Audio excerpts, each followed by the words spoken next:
Bismillahirrahmanirrahim. Silahkan.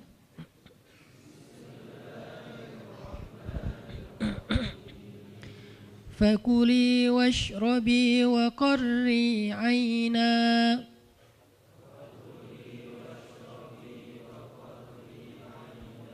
fa imma tarayinna minal bashari ahadan fakuli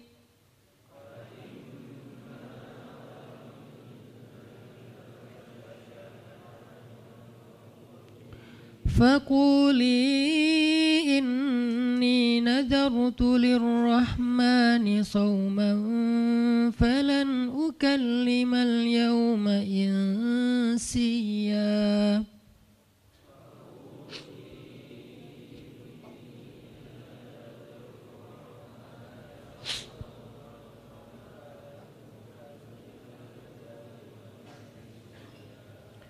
فأتت به قومها تحمله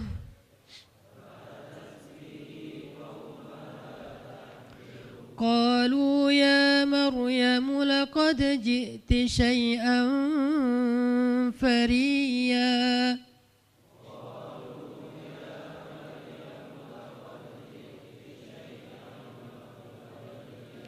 يا أخت هارون ما كان أبوك امرأ سوء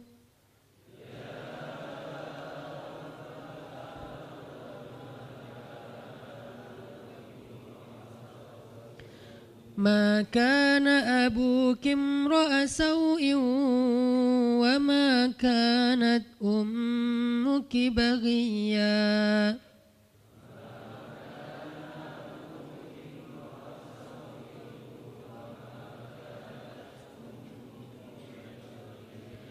فأشارت إليه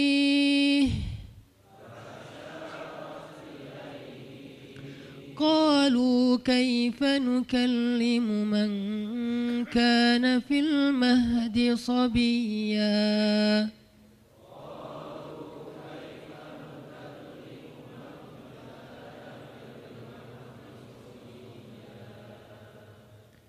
Dan maka makan dan minumlah dan bersenang hatilah engkau wahai Maryam.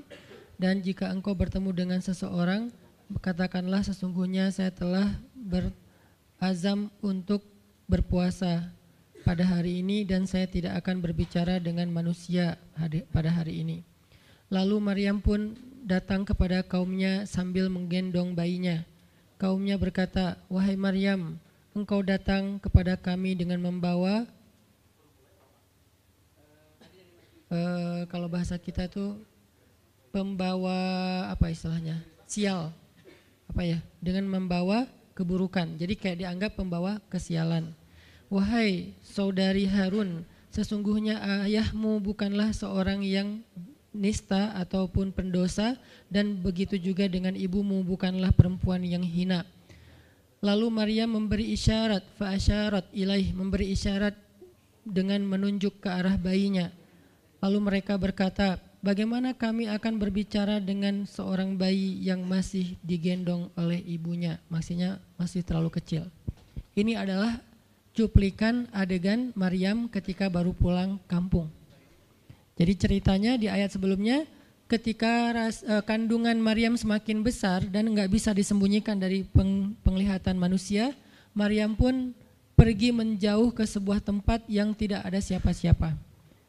Fahamalathu fantabadat bihi makanan qasiyya. Dia menjauh, mengucilkan diri ke tempat yang enggak dilihat oleh siapa-siapa sampai melahirkan. Jadi kurang lebih sekitar 3 bulan 4 bulan Maryam enggak ada di Al-Quds, enggak ada di di Masjidil Aqsa dan sekitarnya. Dia pergi mengasingkan dirinya supaya tidak ada yang menghujat Maryam karena ngelihat perutnya sudah semakin besar dan dia enggak punya suami. Setelah melahirkan, akhirnya Allah perintahkan Maryam untuk pulang. Setelah Allah ngasih makan, minum dan kebahagiaan buat Maryam, fakuli washrobi wa qarri aina, dengan adegan korma yang menjatuhkan buah-buah rutop dan seterusnya, pulanglah Maryam. Nah, Maryam tahu ketika dia pulang dengan membawa bayi, dia pasti akan dihujat, dicela, dicaci maki, dibully oleh kaumnya.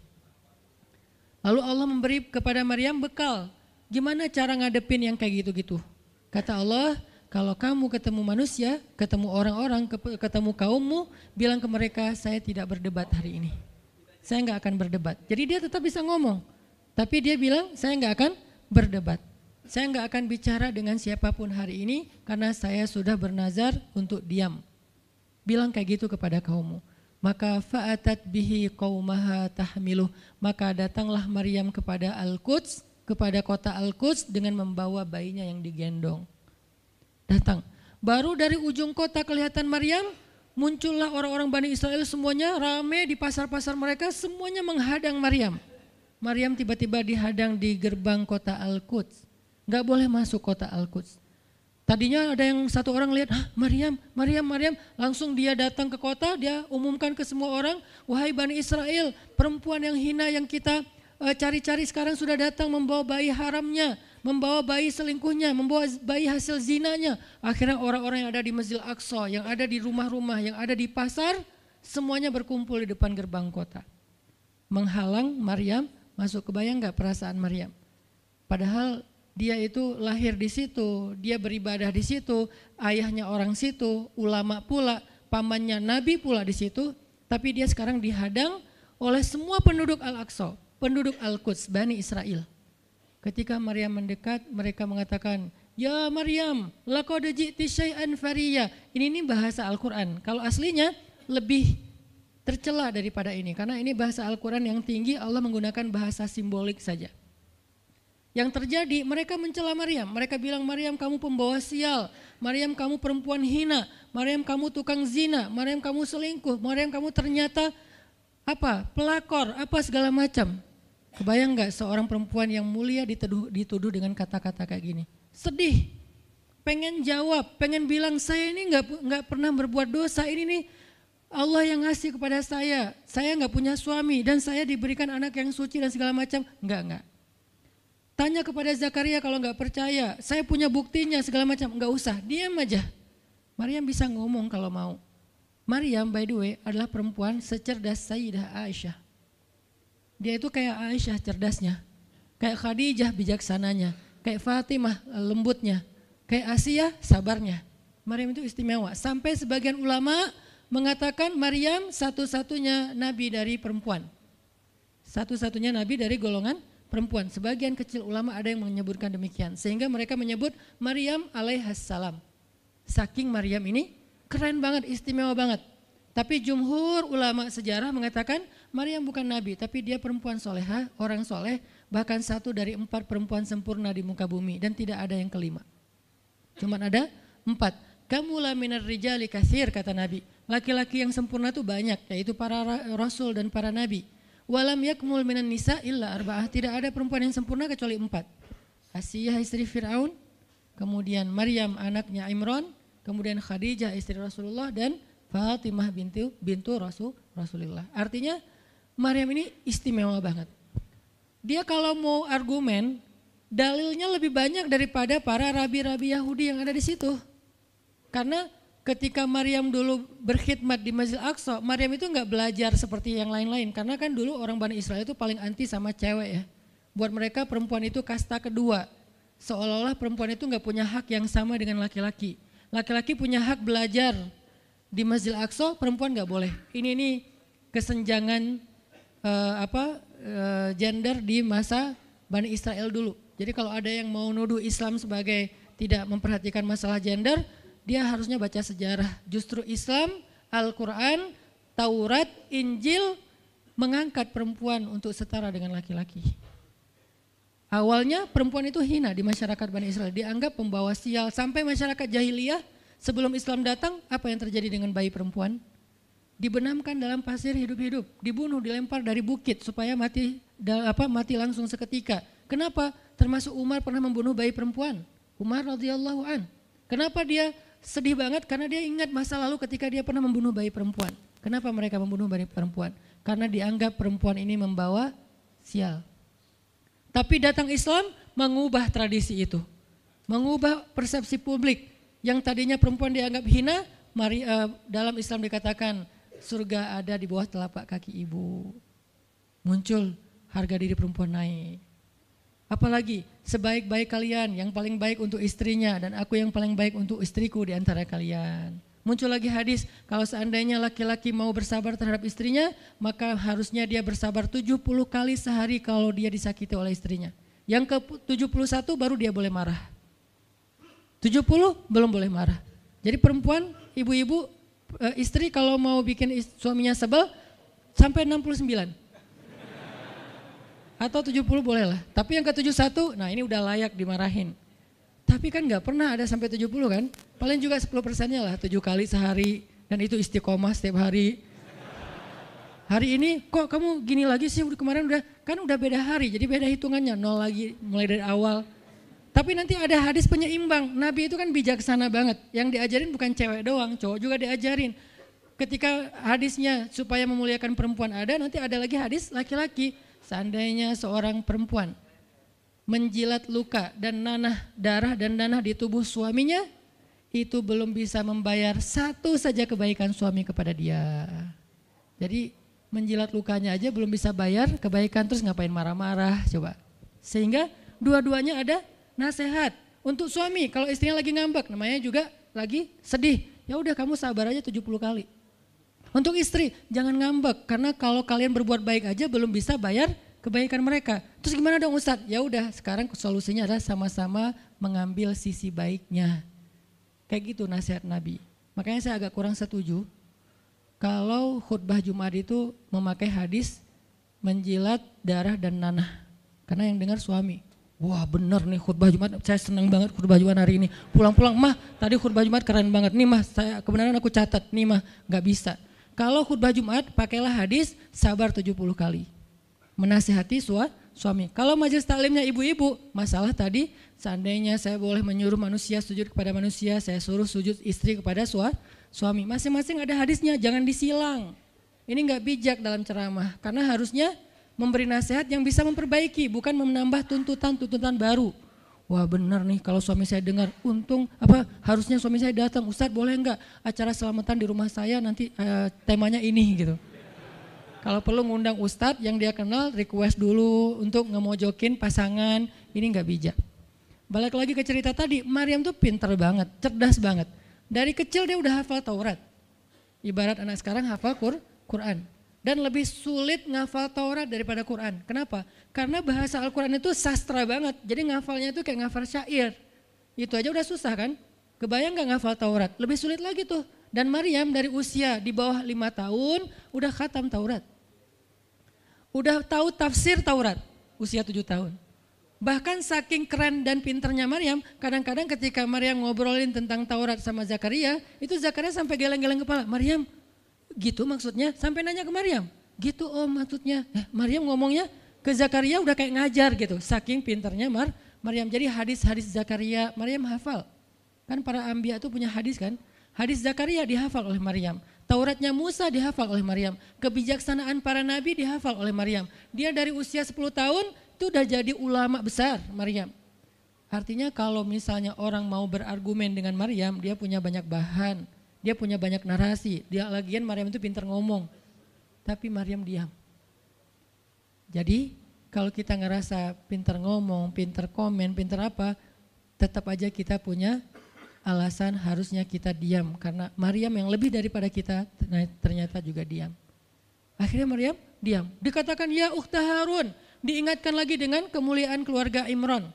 Ya ukhta Harun ma akana abuki imra'asau wa ma kanat ummuki baghiya. Ayah kamu itu Imran loh Maryam, kamu enggak malu punya bayi di luar pernikahan sementara keluarga kalian itu keluarga baik-baik. Apa kamu tega menyakiti ayahmu, mencoreng nama besar dan nama baik keluarga besarmu dan seterusnya.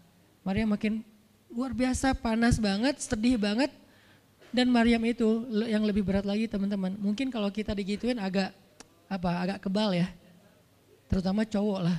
Cowok kalau digituin agak kebal karena emang kurang berperasaan sih kalau cowok ya. Coba lihat dari angle cewek. Cewek itu lebih peka loh dari kita. Kita mah mungkin lebih mudah lah diam. Diomelin, diam aja. Karena kita kan orangnya agak santuy gitu kan. Kalau cewek itu gak bisa gitu. Makanya lihat angle ini dari angle cewek. Kalau tadi Zakaria, sekarang Maryam. Dan Maryam lebih peka daripada semua cewek yang ada di muka bumi. Lebih perasa lagi daripada perempuan yang ada di muka bumi. Sangat-sangat pemalu. Saking pemalunya ketemu cowok keren, ta'awuz coba. Cewek itu perasaannya lebih dalam daripada kita. Jadi kalau misalnya cewek-cewek, Maryam tuh gak punya, ketemu cowok keren aja dia ta'awuz. Siapa cowok keren yang ditemui Maryam? Gabriel loh yang ditemuin. Dan waktu itu Jibril menjelma. Apa? Fatamassala laha basyaran sawiyya. Jibril menjelma sebagai basyaran sawiyya. Allah yang ngomong tuh, cowok keren. Allah yang bilang keren. Kalau kita merasa udah paling keren, menurut Allah biasa-biasa aja. Karena Allah pernah menciptakan Yusuf, Allah pernah menciptakan Muhammad, Allah pernah menciptakan Yahya. Kita merasa paling keren, Allah pernah menciptakan Sarah, perempuan paling keren juga, Aisyah, Fatimah. Jadi buat kita kayak udah kegeeran paling keren se-Bandung gitu kan ya. Menurut Allah mah biasa. Kalau Jibril, Allah sendiri yang bilang dia tuh emang keren. Jibril emang bukan malaikat, tapi kalau ketemu manusia, kecuali para nabi, Jibril itu menjelma sebagai manusia. Supaya tidak terlihat wujud aslinya, karena gak kuat orang lihat wujud aslinya Jibril. Nabi Muhammad aja pertama ngelihat Jibril dengan wujud aslinya pas di Gua Hiro itu lari tuh, takut, saking ngerinya Jibril tuh. Jangankan manusia, malaikat aja segan sama Jibril. Jibril lewat malaikat, gak berani malaikat. Kenapa saya bilang kok disegani? Allah yang bilang di Al-Quran, dia itu malaikat yang disegani.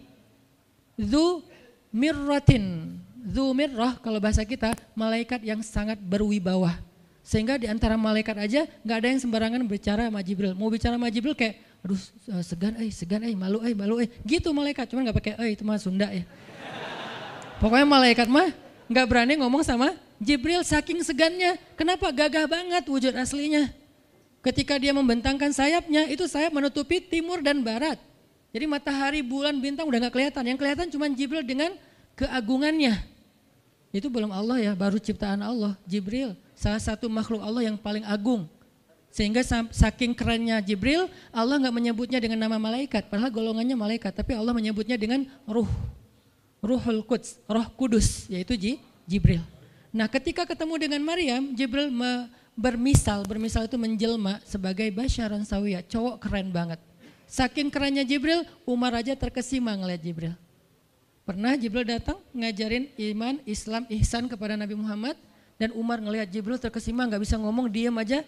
Benar-benar speechless banget nih Umar. Jibril udah pulang, baru Nabi nanya, Umar tahu gak itu siapa? Hah, apa Rasul? Gitu. Saking masih kayak terkesima, apa Rasul? Tahu gak barusan siapa? Siapa ya Rasulullah? Saya gak kenal orang itu, kok keren banget. Kata Rasul, itulah Jibril. Masya Allah, itu Jibril? Ya Alhamdulillah bisa ngelihat Jibril langsung, tahu gitu tadi. Gitu ya.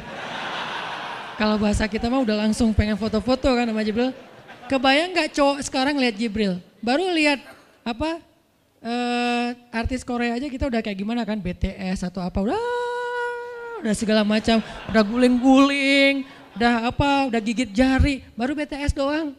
Kadang-kadang gak ngeliat BTS langsung, cuma lihat di TV doang udah aku gak bisa gini, aku gak bisa gitu kan ya. Belum ketemu Jibril loh. Jadi gak ada lah artis sekarang Jibril. Baru Yusuf aja udah pada ngiris tangan, belum malaikat. Sampai ketika cewek-cewek ketemu Yusuf, mereka bilang apa? Ini bukan manusia, ini malaikat. Jadi gantengnya Yusuf tuh bukan ganteng-ganteng apa? Itulah. Ganteng kok hewan gitu kan. Ini ganteng-ganteng malaikat. Belum ada tuh film atau sinetron itu. Yusuf itu ganteng-ganteng ganteng-gantengnya tuh malaikat. Levelnya tuh level malaikat. Jadi kalau ada Jibril, ada Yusuf kayak, nih yang mana Yusuf, mana Jibril ya? Keren dua-duanya. Nah Jibril datang ketemu Maryam bukan di atas panggung rame-rame. Berdua coba, intimate banget kan. Kalau di atas panggung teriak-teriak gak keren lah, biasa aja. Ini tuh berdua, private banget. Di satu ruang kecil, berdua gak ada yang tahu, tiba-tiba Jibril berdiri di depan Maryam, senyum dengan khas senyumnya malaikat yang mematikan gitu. Maryam pas buka mata lagi zikir ngelihat Jibril depan matanya keren banget. Langsung Maryam bilang apa? A'udzubillah. Wibawa banget kan Maryam. A'udzubirrahmani minka in kunta taqiyya. Jadi emang elegan sih orang-orang soleh itu. Dia langsung nunduk, dia bilang, A'udzu birrahmani minka in kunta taqiyya. Aku berlindung kepada Allah yang Maha Rahman. Kenapa ngomongnya Rahman? Karena keren. Kalau enggak keren, a'udzubillah. Karena keren, a'udzu birrahman. Tapi masih ta'awuz, cuman pakainya Rahman. Karena Allah tuh Maha Pengasih yang udah bikin kamu tuh keren. Diksinya luar biasa ya. Maryam enggak bilang, a'udzubillahi minasyaitonirrajim. Enggak, ini enggak layak dibilang syaitan, ini terlalu keren. Jadi nggak bisa auzubillah, auzubirrahman. Berarti Maryam itu pinter. Sampai dia bisa memilih diksi Asmaullahil Husna. Dia nggak pakai diksi Allah, dia pakai diksi Ar-Rahman. Karena yang datang itu wajahnya tuh wajah orang baik, tapi keren. Akhirnya auzubirrahmani minka in kunta taqiyya, kata Maryam. Jibril juga elegan, faham maksud Maryam. Maksudnya kamu siapa? Itu pertanyaannya. Maryam nggak nanya, kamu siapa ya? Enggak gitu.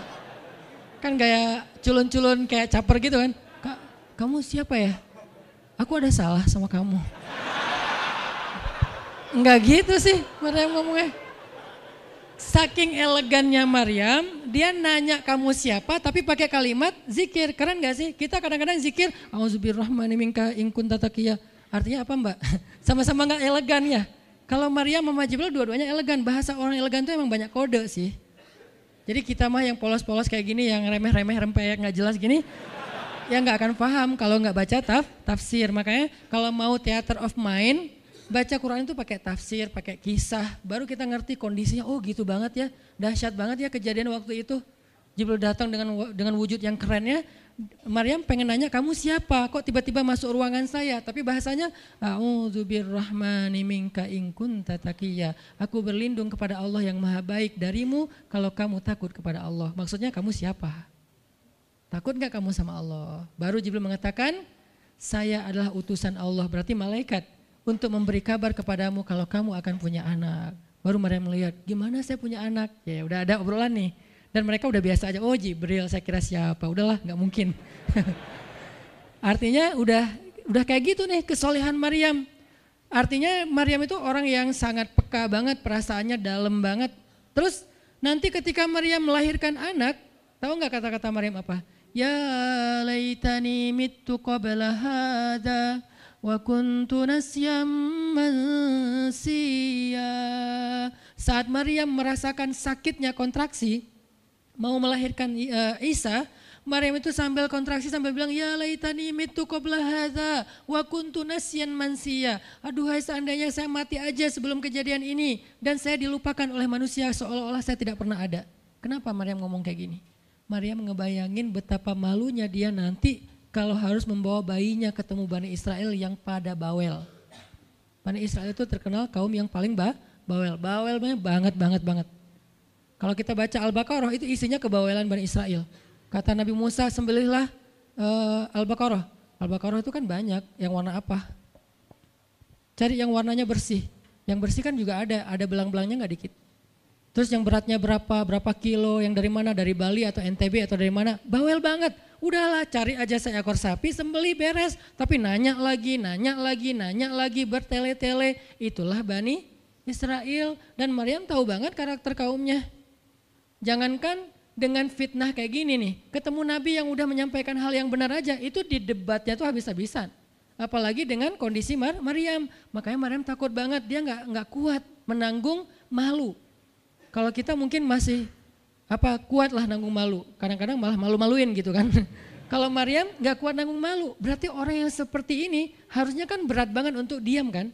Nggak akan kuat diam, harusnya dia ngomong gitu, dia belain diri. Tapi Maryam itu sisi lainnya adalah perempuan yang mukminah, siddiqah, sangat yakin sama Allah. Allah suruh diam, ya udah diam. Gimana pun dihujat, diam. Kata Allah diam. Ya Allah mereka bilang saya itu berzina, diam. Ya Allah bilang ini anak haram, ini anak saya nih, anak yang mulia. Anak yang satu-satunya ketika lahir nggak disentuh setan di antara manusia loh. Satu-satunya manusia ketika lahir nggak disentuh setan. Nabi Muhammad setannya malah diislamkan. Beda, kerannya itu beda. Kalau Isa nggak disentuh setan. Kalau Nabi Muhammad setannya malah masuk Islam. Masing-masing punya keistimewaan lah. Tapi satu-satunya manusia yang lahir nggak disentuh setan, Cuman Isa, kita semuanya pernah disentuh. Lahir langsung. Apa sih lo datang-datang ke dunia nambah-nambahin kerjaan gua gitu kan. Kita nih orang biasa, jadi pas lahir tuh udah ada langsung setan bisik-bisik, yuwas wisufi sudurinas, makanya disuruh azan kan. Karena kenapa? Biar nggak dibisikin sama setan. Dan kalau bisa suara azan kita harus lebih lembut daripada suara setan, karena setan juga kayak nge-tricky gitu. Saya ibu kamu, anak bayi dinina bobokan sama setan, hiduplah iblis gitu-gitu kan. Jadi kayak di dokter nama setan, iblis itu keren, iblis itu soleh, iblis itu baik. Tapi pakai bahasa nasyid. Lagunya tuh kayak akustik gitu, lembut banget gitu kan. Makanya suara muazin kalau azanin anaknya yang lembut. Jangan azan Allah Akbar, asyhadu alla ilaha illallah. Dia malas ke masjid nanti kalau udah dewasa. Kenapa? Gue malas banget dengan suara ini nih. Salahnya siapa coba? Salah ayahnya. Belajar azan di Al-Latif sama Muzammil sama Teras Tahfiz biar azannya tuh kayak Allahu Akbar. Bayinya senyum-senyum. Ntar gue bisa lebih dari itu. Canda. Intinya adalah Maryam itu pemalu banget. Jadi dia bisa banget untuk ngebales, tapi dia diam. Sampai akhirnya fa'asyarat ilaih, dia memberi isyarat. Arti memberi isyarat, dia nunjuk ke arah Isa alaihissalam yang masih digendong, kalau kalian mau ngomong aja sama bayinya. Allah yang nyuruh kayak gitu. Makin kayak marah dan makin menjadi-jadi orang Bani Israel ketika Maryam memberi isyarat nunjuk ke arah Isa. Mereka bilang, "Ya Maryam, kamu udah gila apa? Sekarang kamu nyuruh kami bicara dengan bayi yang masih dalam gendongan ibunya?" Benar, Maryam tuh ternyata udah stres gila. Dia gara-gara ditinggal sama selingkuhannya, sekarang dia jadi orang gila. Wah, luar biasa tuduhan kepada Maryam. Maryam diam aja sedih, nahan air mata. Tapi bukan emotikon yang menggenang air mata di sini ya. Nahan aja air mata sampai kemudian Allah datangkan keajaiban. Jadikan bayinya bicara. Qala, Isa bicara. Panjang lagi omongannya Isa. Ibuku ini baik, ibuku begini-begini, saya itu hamba Allah, saya itu anak yang suci, saya itu begini-begini. Sampai beres baru mereka pada pulang karena mereka merasa terbantahkan semua tuduhan palsu mereka kepada Maryam. Masuklah Maryam, disambut mulia oleh beberapa orang. Maryam itu perempuan mulia, Allah mendatangkan dia sebagai keberkahan. Tadi dituduh pembawa sial, sekarang disebut pembawa berkah. Mulailah Maryam terkenal. Isa dididik, kemana Isa pergi, anak-anak kecil segengnya Isa pengen jadi temannya Isa. Gue temannya Isa lo, gue temannya Isa lo. Gak lama kemudian Isa jadi temannya Yahya. Ketika dia udah bisa main sama Yahya, main berdua sama Yahya. Kemana-mana berdua, Yahya, Isa. Tapi usianya agak jauh berbeda. Ketika Yahya udah masuk SD, Isa barulah lahir. Jadi kayak agak sekitar 7-10 tahun lah kurang lebih mereka jarak usianya. Tapi pas Isa udah remaja, mereka udah nyambung ngobrol. Nah, kelebihan masing-masing, kalau Yahya ini penghafal kitab Taurat, datang Isa, Yahya menghafal kitab Injil. Yahya Nabi, Isa Rasul, satu level di atas Nabi. Kalau Nabi mengikuti ajaran Rasul sebelumnya, kalau Rasul membawa ajaran baru. Jadi sebelum Isa lahir, Yahya mengikuti ajaran Musa dengan kitab Tauratnya. Setelah Isa lahir, Yahya mengikuti ajaran Isa dengan kitab Injilnya. Jadi bisa dibilang Nabi yang mengikuti dua ajaran Rasul, Yahya alaihissalam. Dia menghafal dua kitab suci sekaligus, Taurat dan Injil. Perempuan Maryam radhiyallahu anha, dia menghafal kitab Taurat dan Injil dari anaknya sendiri. Inilah kisah Maryam yang mendapatkan keajaiban dengan cara diam.